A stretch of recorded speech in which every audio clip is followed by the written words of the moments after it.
So the impact of Gabriel Jesus since arriving has been nothing short of miraculous. 3 goals, 1 assist, 2 starts, and 1 sub appearance. You know, everyone's been trying to crack out how to say his name. It's just Jesus. And I've tried everything. Jesus. So how does a 19-year-old boy travel halfway around the globe and immediately displace Sergio Aguero, a player widely considered to be the best forward in the league? It's like some dickhead who goes down the gym, boxes 3 times a week, chats up your missus, takes her back to his, no, actually takes her back to yours, gives her multiples before he's even touched her, takes her into the bedroom and makes you hide in the wardrobe, even though everyone in this situation knows you're in there. That's Sergio Aguero right now. That's some fuckery shit. So whenever hot prospects arrive in England, they're inevitably labelled the next insert famous player. So I went upstairs to talk to the others and find out what players they're comparing Jesus to. Jim. Gabriel Jesus is the next. Finish that sentence. Great player. Ariel Ortega. Sergio Aguero. Joe. Bebe. Yeah. Craig, who would... Peg. Craig, Gabriel Jesus is the next. Finish the sentence. Not the next anything, mate. He's the new. He's just Jesus. Yeah, remember the name. Up to this point, the Premier League era will simply be known as Before Jesus. Or BJ. Needs work. Much like a BJ. Considering age, ability and potential, who would you rather have in the squad, Aguero or Jesus? Let us know in the comments below. So Jurgen Klopp has the same record as Brendan Rodgers. Both Rodgers and Klopp have won 26 games, drew 16 and lost 12. You've no doubt heard the fact or used it as a quip to make fun of Liverpool fans in their hour of misery.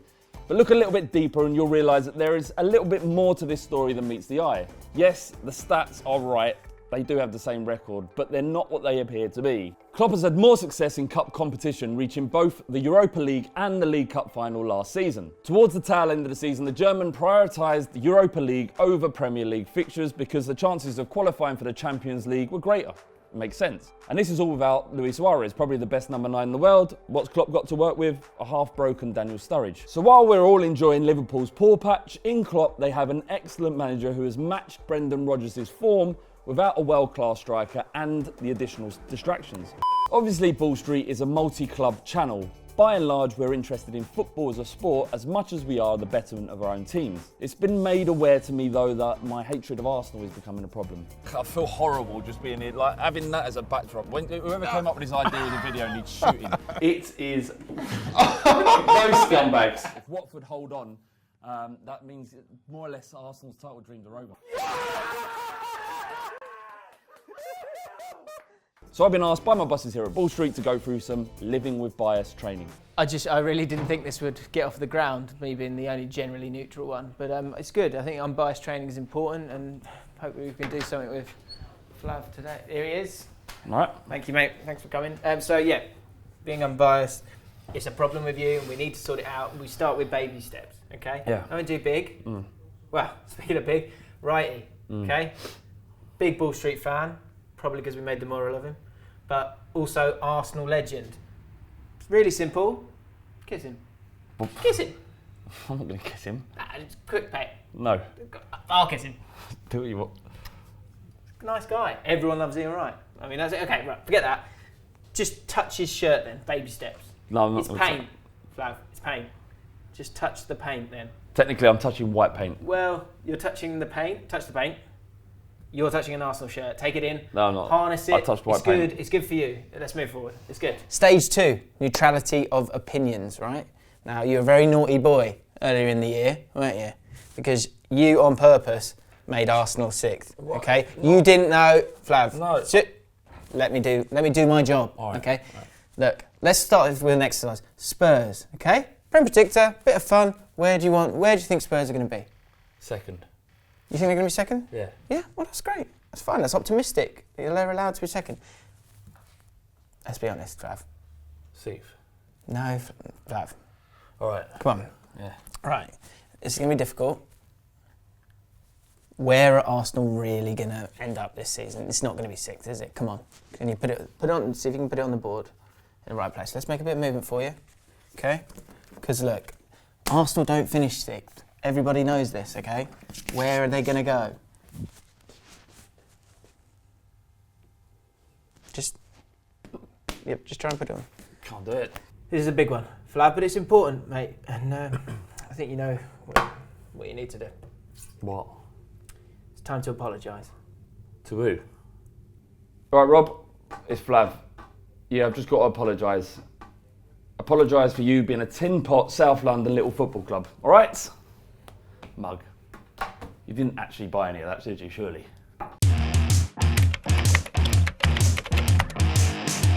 Well, top comments time, and there were a hell of a lot of comments for our social club videos this week. Obviously, the whole Arsenal Robbie thing, a very big deal. Jacob Durand made a good comment.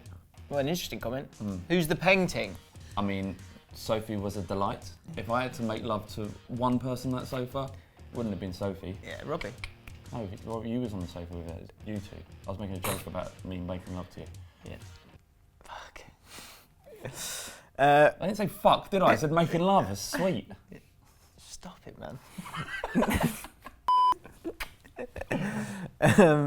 The big thing that's happening this week is Ball Street FC versus Create FC. Some really good videos there that you can go and enjoy. The press conference, Yeah. Robbie gets in a bit of a strop. Worldy training. Yeah, with and- Dan Cutting. He did some worldy training. And Smith as well got involved, gave us his words of wisdom, which was good. Look, I'm not just like, I know you shouldn't blow your own trumpet, but go and watch. Especially with my back. Yeah. Go and watch the Smith video, the Creators FC Smith video. Watch them all, but that one especially. It's all right. I'm proud of it. One punch, I said on this one, hashtag bullshit, we are going to need Payjack in there, bossing the park, getting all the hoes post-match for his efforts.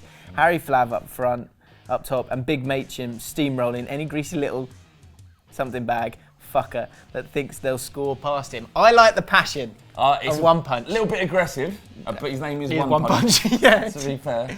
But- yeah, I mean, all I would say is just because we can talk about football, not all of us can play as well. But also saying that, this game, these two games that you're going to watch are so good. Kimoy Kalinago. Those Adidas trainers are amazing. What are they? Crep check.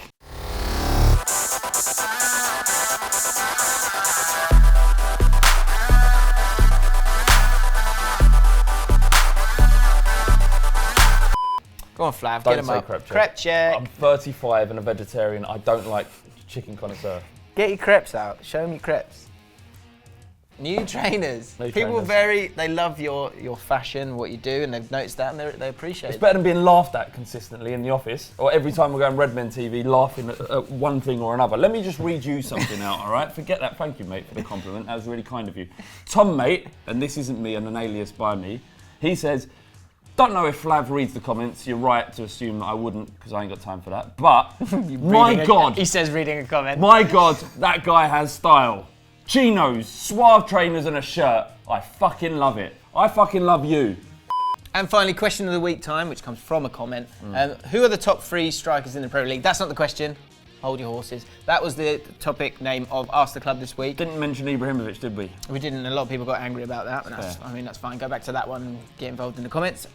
But we're also talking about Gareth Bale and Harry Redknapp. And Robbie loves Harry Redknapp. And he's saying how he turned Gareth Bale from a left back into a left winger. Yeah. Navraj Sangira says, Toshak moved Bale from left back to left wing for Wales a long time before Harry did it. Well, there you go. That is knowledge. And it just goes to show, despite having a big audience, you don't even know what you're talking about, Robbie. Don't you start. I saw it all. He struggled in the first instance of his time at Spurs and then shone as the left back. Then it was clear that he was too good going forward and moved him forward. Okay, fair enough. But the question is... And then Redknapp moved him to at number 10. Right. Well, the question for this week is, can you tell us... Then the fucking Judas left us and went to Real Madrid. Just trying to get some engagement involved, Flav. Go on. Who is a player that you think would have been great in a different position? Be that a forward who would have been a great right back, or a centre back who would have been good up front, or a centre midfielder who would have been good as a centre back? Let us know in the comments below the player and the position that you think they would have been even better in. Let us know in the comments below. So as the dust settles on the commotion between Arsenal Fan TV and Gary Neville, a lot has been said about fan media industry. Firstly, although it's a phrase I use, fan media is often a pejorative term. You place fan in the sentence and it's already seen as amateurish or easily dismissed. Gary Neville's demeanour in dismissing Arsenal Fan TV was disrespectful. It was suggesting that the opinions of fans are not important and that they don't know what they're talking about. What determines relevance isn't always expert opinion, although Neville's credentials as a pundit and player are without question.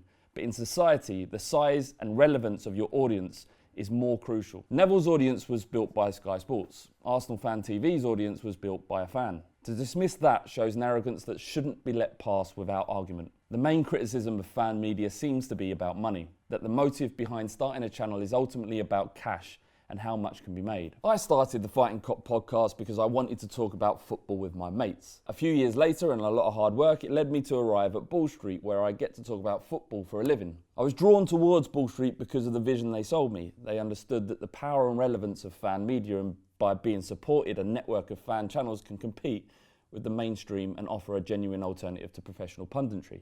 I have my own reservations about Arsenal Fan TV, and it's not something that I would want to see at Tottenham. But I respect and applaud that through hard work, they've created a platform that has penetrated the bubble that is mainstream football coverage. In this crusade, I wish Robbie all the best. I still hate your fucking football club. And therein lies the beauty of Ball Street. Remember, this weekend, check out Ball Street FC versus Create FC. It's a 9-goal thriller played by people that had no chance of making it as professional footballers. Enjoy.